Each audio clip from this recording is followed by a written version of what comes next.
thank everybody for coming today. This is a wonderful tribute to our friend, Robert Fernandez.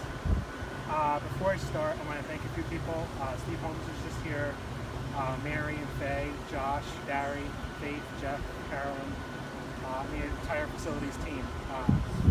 They helped make this day come to fruition. And Glenn would be so proud of how the company came together to remember him.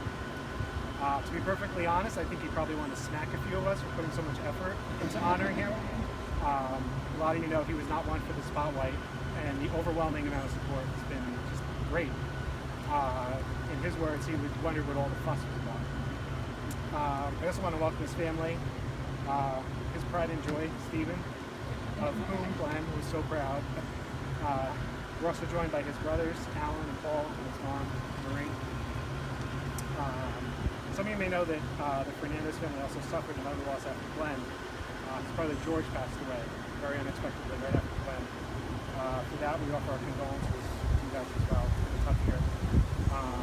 But with that said, we're really glad that everybody's able to join us today. And we hope that this gives you a little more comfort knowing how much he was loved and appreciated on this campus.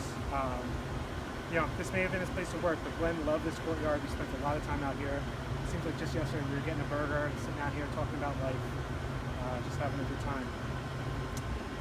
Back in February, Josh and Barry asked me to say a few words about Glenn at our monthly brewing show. And then I said, for those of us that worked with him day in and day out, he was a friend, he was a mentor, and he was a gentleman and a gentleman. He always made time for everyone, and you always felt like you were never bothering him, no matter how important. If he was having a tough day, he'd sum it up with 2 words: ginger peachy. He wasn't one to complain, unless it was about how bad the Knicks were doing, or how the Nets were completely worthless, or if he couldn't find something on sale in Costco.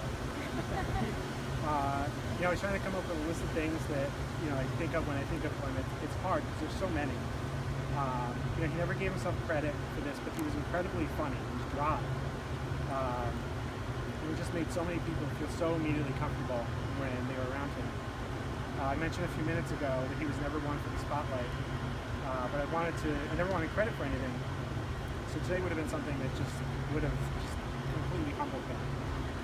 A lot of us have learned since he passed that he was a part of Big Brothers Big Sisters, but that was something that he never actually told anybody. We found out kind of through the grapevine.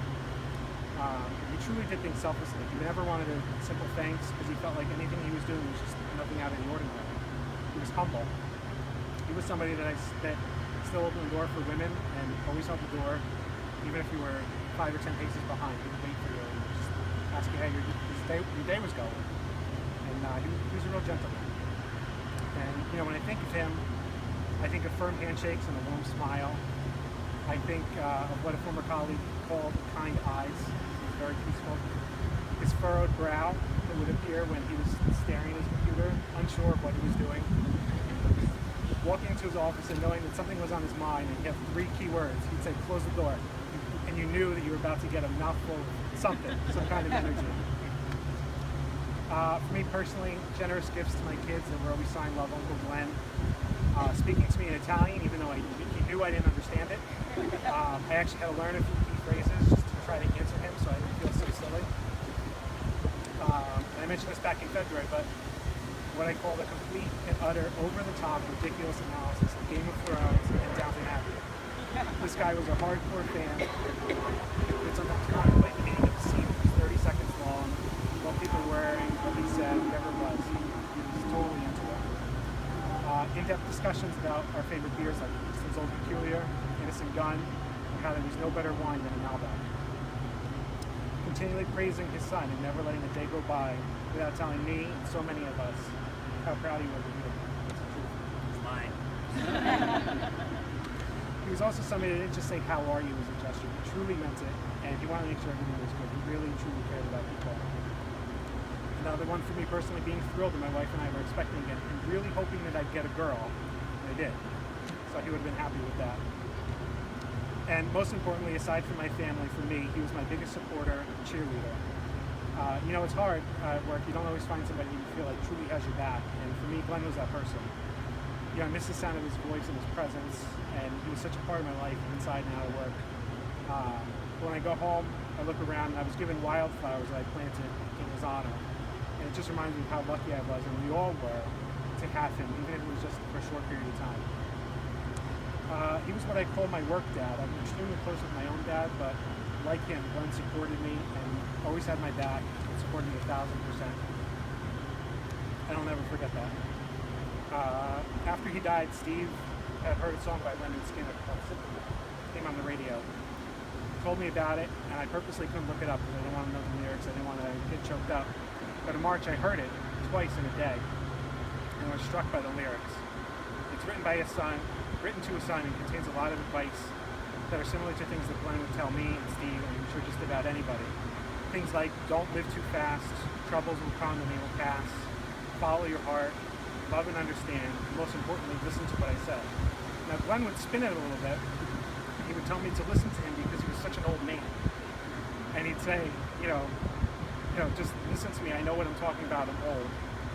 And leading into today, I was debating on what to wear. And I said to Ramon, who's another close friend of Glenn's, I don't know what to wear. And he says, you know what Glenn would say, look the part.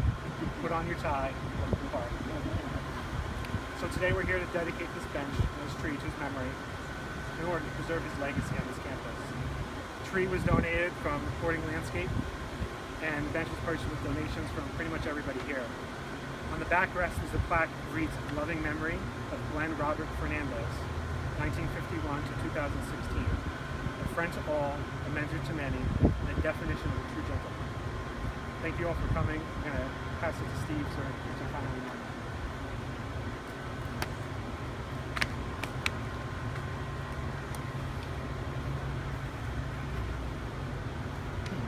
I don't expect mine to be as good as his. I, like my father, waited to the last minute to do things. It's a lie. Last night around midnight, after talking to Mike, it took some time to get the words to what I wanted to say or how I wanted to address all of you. And happened at midnight, fell asleep at 3. Here we are. So on behalf of the Fernandez family, I want to thank the Wyndham Hotel Group, Barry, Mike, everyone that had something to do with this, the executive team, for making this dedication possible. Thank you. The outreach and support that the family has received from the Wyndham family truly has been overwhelming. We really are blessed to know how loved my father was from his peers during his 5 years here. Does the phrase 2 years, 1 week mean anything to anybody? So basically he had a little cutout right in front of his office that said 2 years, 1 week, and everyone's wondering what the hell does this mean? The days after he passed, none of us knew what the hell it was. Yes, he was rather cryptic, and 2 years, 1 week was actually a really deep meaning for him. And it was a late December morning, 2008. I was 18 years old, came home from Christmas break in my freshman year of college, and I come down to down the stairs of the house, and I see my father fully dressed as if he was going to work. It made no sense to me because he was off, and it was Christmas and New Year's and such. And I asked him, I said, what's going on? A very blank, concerned look on his face, which is something that never happened. And anyway, he sat me down, we talked, and he mentioned that thanks to the issues that was going on in the country at the time, he lost his job. That really set for me. I didn't really know what to do. I was 18, I couldn't help him. And he looked defeated. He was kind of unsure about the future, something that you never really noticed from my father because he was always so well known and knowing what he was going to do. So he and I had a long conversation, realized that it was time for me to grow up and start supporting myself. So let's fast forward 2 years and 1 week, and my phone rings, and it was Dad. I knew he had an interview coming up with some company called Wyndham, never heard of it before, and apparently it looked promising. So now I'm 20 years old, living on my own, kind of grown up, and as a result of Dad's job situation, kind of put me in that situation. Phone rang, and I answered it with a ton of excitement. He informed me that he was offered a position, he'd be working with a number of friends that he worked with in the past. I was so happy for him because being out of work that long really took a toll on him. Except you would never know that because he was always to himself. He would always put his best foot forward, which is what's up. I'm so grateful for the opportunity that you guys gave him here at Wyndham to get his life back to normal, and back in the industry in which he was so well known. The dedication to the tree and the bench really goes to show what a man that my father was and how much of a positive impact he left on me. I remember when Mike first called me about this, I was completely speechless. I always knew my dad was well liked and respected in his personal and professional life, but in the past 6 months since he's passed, I've really come to realize the true legacy that he left amongst all of you, amongst everybody. So for as long as this company exists, the employees will always have a place to sit somewhere under this. When it grows, there'll be. But we got time. So I mean, some of you folks might be wondering why they give him a tree. Before my father worked in the travel industry, he had higher aspirations of studying forestry and becoming a park ranger. Growing up in New York City, things were cramped, gray. He loved escaping the Bear Mountain and getting lost in the beauty of nature. He took many hikes, spent many days on the local lakes, spent a ton of time in nature amongst the trees. So that's a good gesture for him. I can only imagine the look on Dad's face, that furrowed brow, knowing the fuss that we're making over it today. Probably would consist of a aw shucks moment, but being the man behind the camera all these years, so it's time for you to take the focal point. Thank you all, and appreciate it.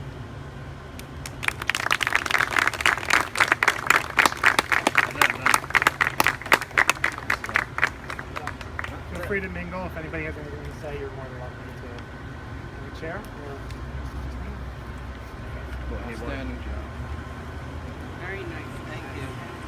Thank you.